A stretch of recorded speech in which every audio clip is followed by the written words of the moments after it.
Texas Governor Greg Abbott joins us tonight. Sir, it's good to have you back on the show. I wanted to get your thoughts. These horrific approval numbers on immigration. Biden goes further to the left today. Can you explain that?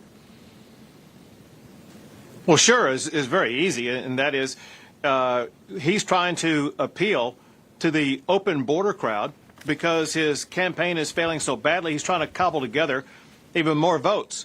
But let's go back in time, Rob, and remember this. On Joe Biden's first day in office, he used executive orders to eliminate all of the effective border policies that were put into place by President Trump.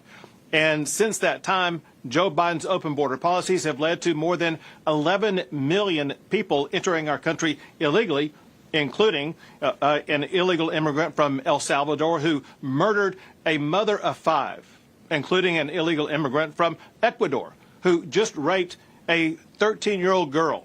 And now, to make matters worse, we have Joe Biden granting mass amnesty.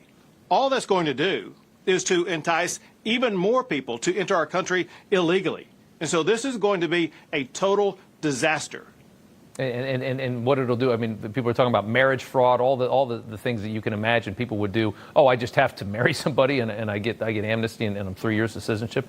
I mean, the incentives that creates. But I just, to the politics of it, do you think that it's amazing to me, the arrogance to think that you can do this to a country for 3 years, clean it up. I mean, I know they've tried to clean it up a little bit to make it look a little bit more spruce at the southern border, and they think that they must clearly believe that they can still win in November.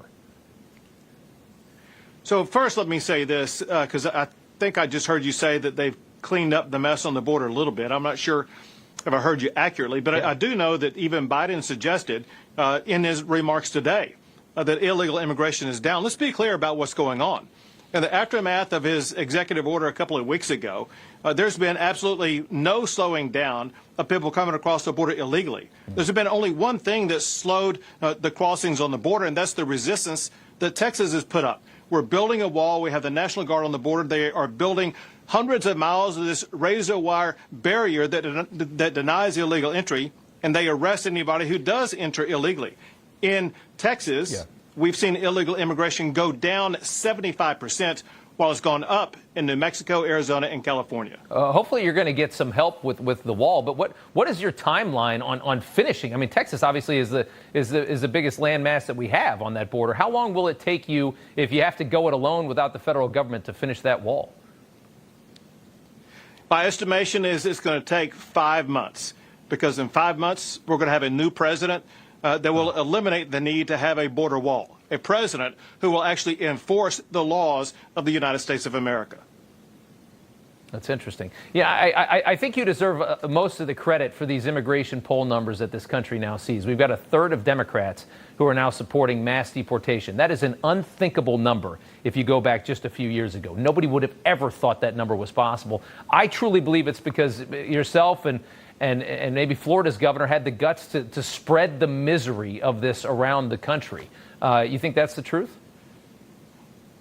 It's absolutely correct. Look at what's going on in New York and Chicago and so many other cities across the country. You have a revolt of their own citizens against their own city council members because their city council is handing out taxpayer money given to them by their own citizens, and they're using that money not on their own citizens, but on illegal immigrants. And so naturally, their own constituents, whether it be in blue New York or blue Illinois or other blue states, they're angry, and rightfully so, because their communities have been invaded by not only people who are taking money out of their pockets, but people who are committing crimes in their neighborhoods. And so Americans across the country, for one, they're angry.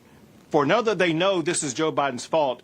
And then lastly, they know that there's a solution that they can vote in favor of, and that is putting Donald Trump back into the White House. Yeah.